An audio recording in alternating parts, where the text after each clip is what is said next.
listening to Vedge Your Best with vegan life coach Michele Olander. Episode 81. Wanting more is good for everyone.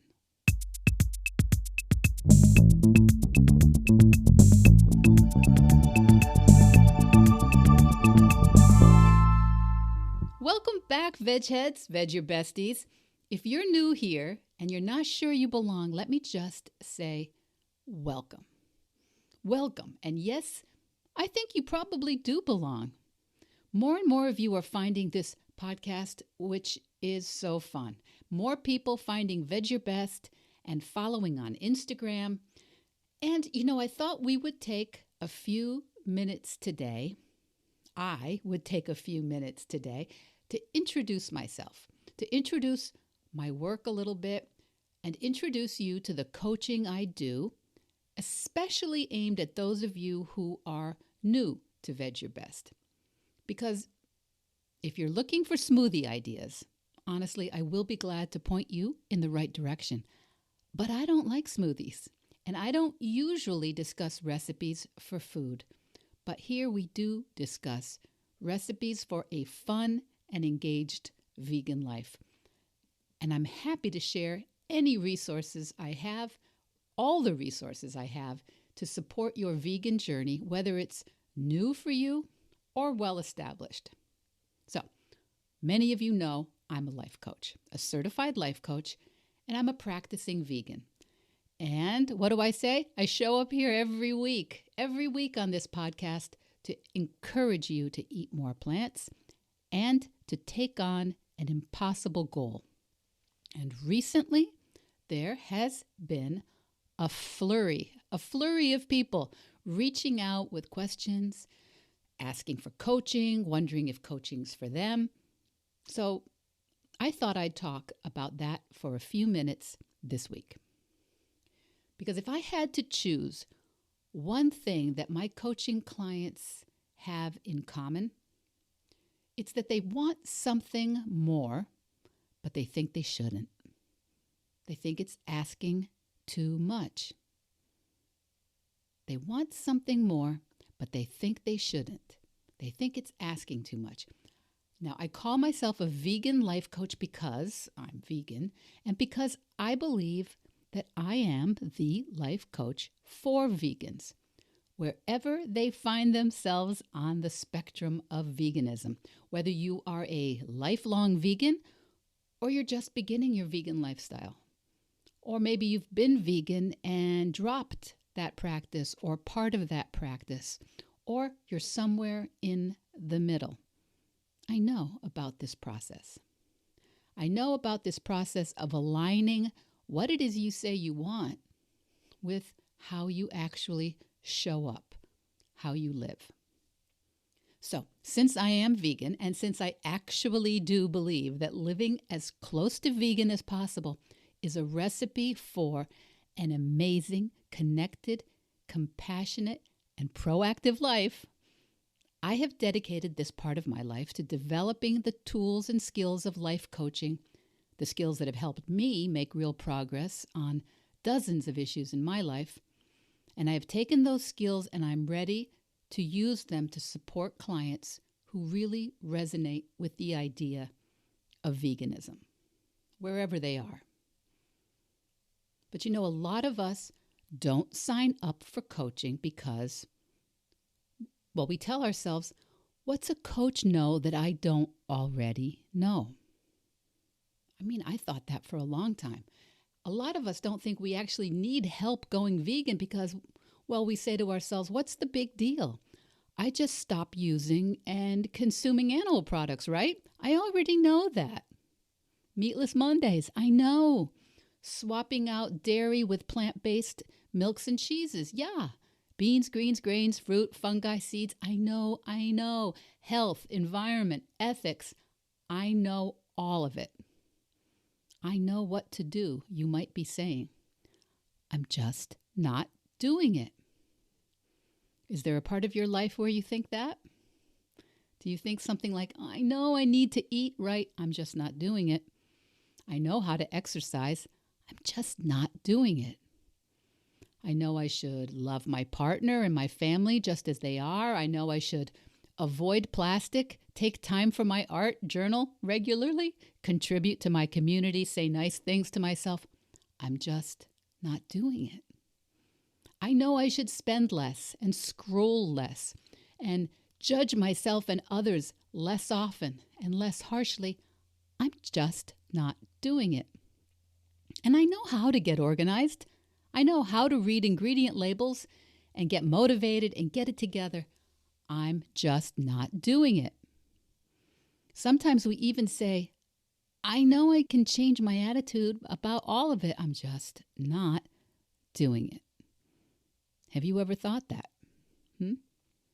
Like, what on earth are you going to tell me, Michele, that I don't know already? Okay, listen. If you've tuned out a bit, come back to me. If you tuned out with that list of all the things you know but you're not doing, come back right now, because I want you to know that no one knows better than I do how much you know. My clients are all accomplished, intelligent, overachievers, some of them the smartest people in the room where most of them go, just like you. And you know what? Sometimes that's the problem. You do know. I know you know. Not knowing isn't ever your problem. Not knowing probably hasn't been your problem in years. Not for you, because you know more than the average bear. You're well-read, well-educated. Everyone actually looks to you, don't they, when they've got questions? Because you know chapter and verse. And I'm not going to tell you anything you don't know. But as a coach, what I can do, I can show you why you're not doing what you know. You know, it's never about knowing how, or knowing you should, or knowing you can. It's about knowing why you aren't right now. Why you're not committing right now. Why you're not choosing to follow your own intentions. As a coach, I don't tell you what to do, and I probably will never tell you what to do, because I believe you know. I can help you see, though, why you aren't doing what you say you want to. And spoiler alert, it's not because you're ADHD or neurodivergent or hypersensitive or introverted or any alphabet soup of Myers-Briggs letters. Those things are true. They can all be true. They're true for me too. But they are not why you don't do what you say you want to. They aren't. For years, I thought my ADHD was a reason I couldn't get the traction I wanted on so many things. But with coaching, I finally understood. And you can too. We can see what's really in the way of doing what you say you know. Sometimes the minute you see it, it changes. Sometimes the minute you see it, there's still practice involved, but it opens up a whole crack of possibility in your life. I've used the GPS analogy before, but I think it's a really good one. GPS. You want to go somewhere. You have a destination in mind, but until you know exactly where you are right now, you can't plan an efficient route.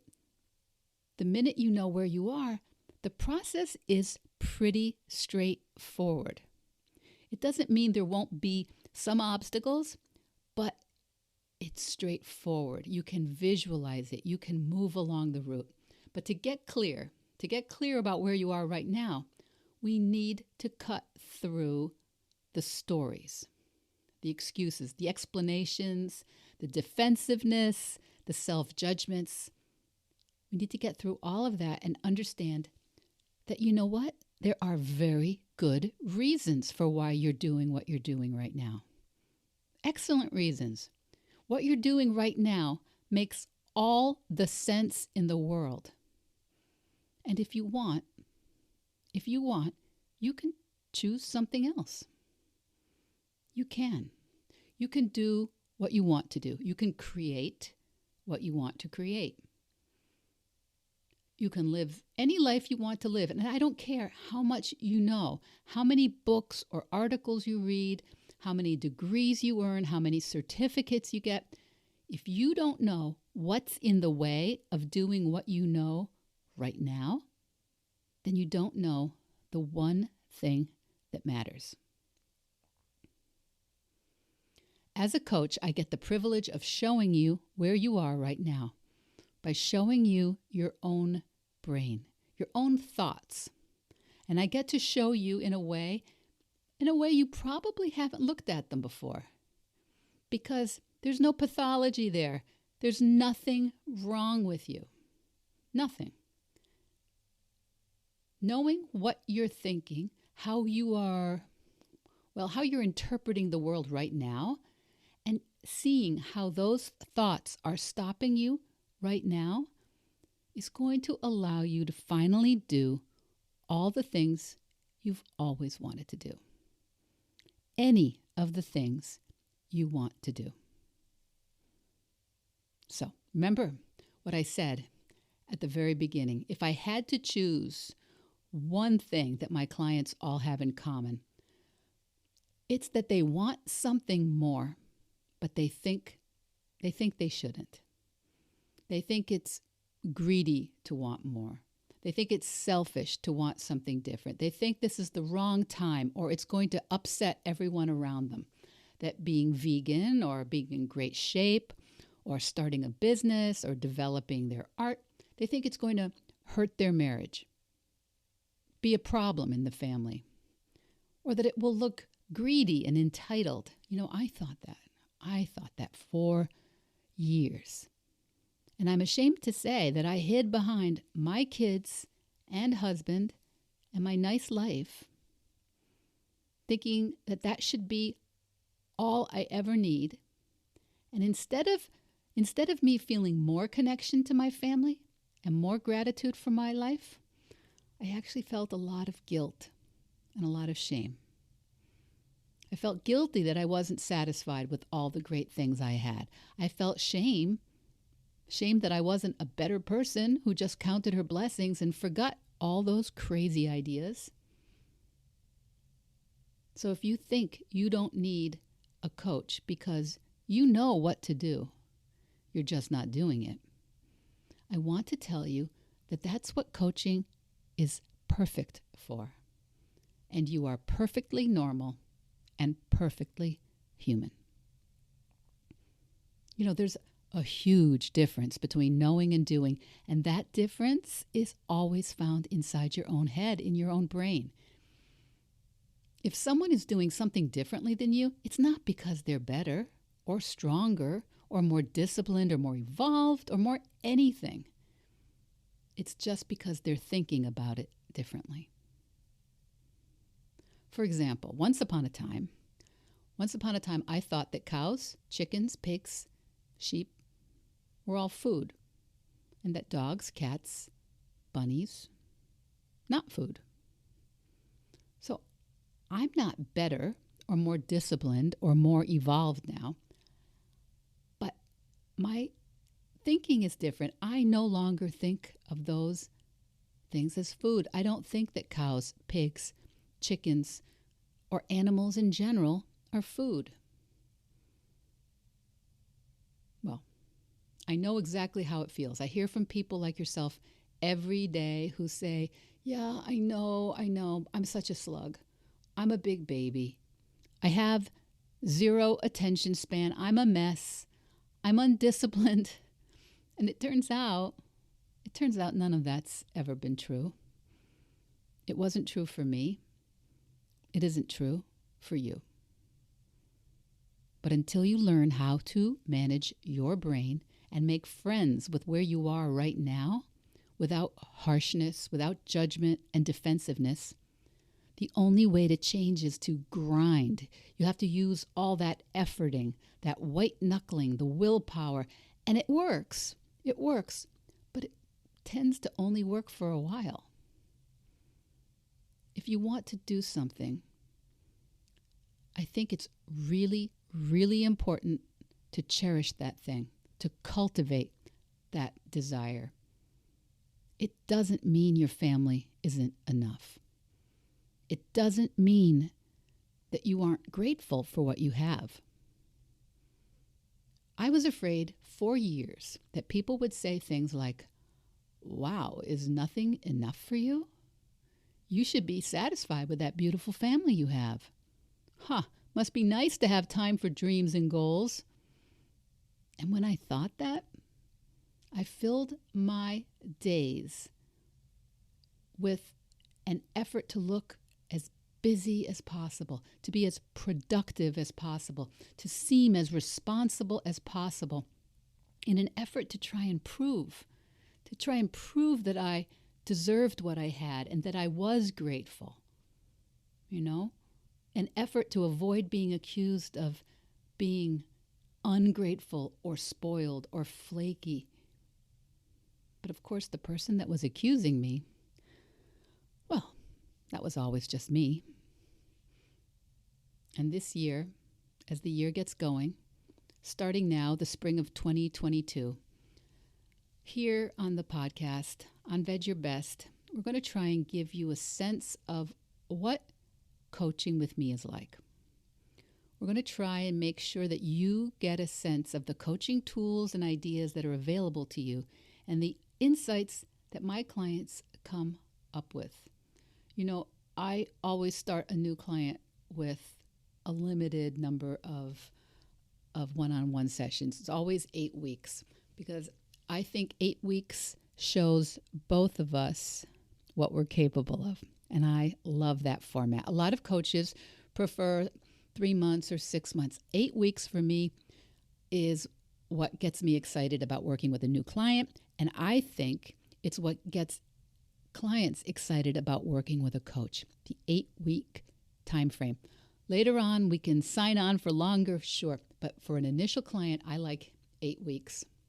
So if you're playing along at home, I think you will really benefit from the ideas, just the way I did, that I'm going to teach on the podcast that I learned from my coaches. Whether you are already vegan or you're starting to move in that direction. And if you know someone who's struggling around this gap between knowing and doing, well, okay, that's probably everyone. But if you're thinking of someone in particular, please do share the podcast or share my Instagram with them. Okay. So even if you do not remember another thing from today's podcast, heads up for a second. Please just listen to this. I know you're busy. I know you're doing a couple things out there. But even if you don't remember anything else I say, you've created a lot of wonderful things in your life. Don't for a second think that means you are undeserving of more. That you've already got more than your share. Don't think that. Your goals, your dreams will not take away from anyone. Do you know how others get more?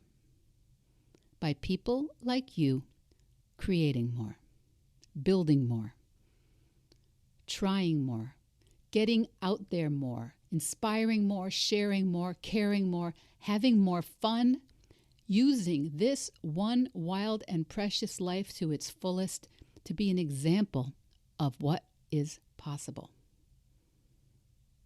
No one out there gets more because you played small.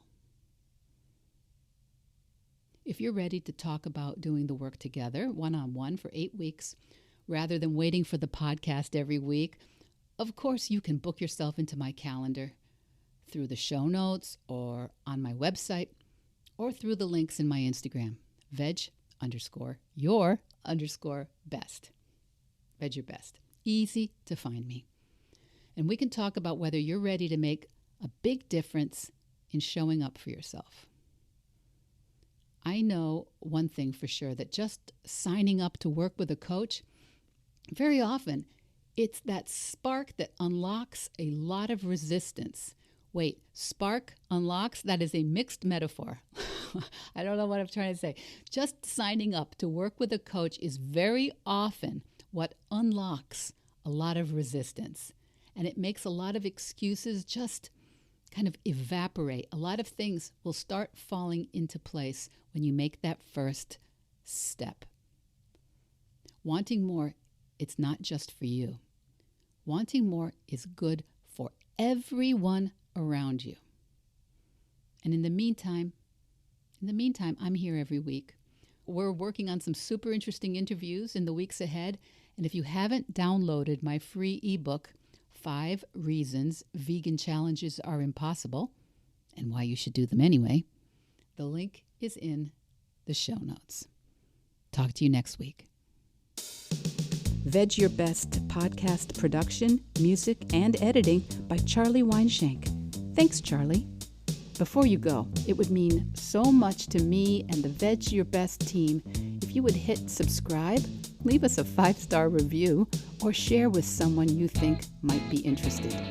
Something about algorithms, it helps bump us up a little in the rankings, and that's the best way to help others find the podcast and for us to find our audience. So, until next week, make it easy and veg your best.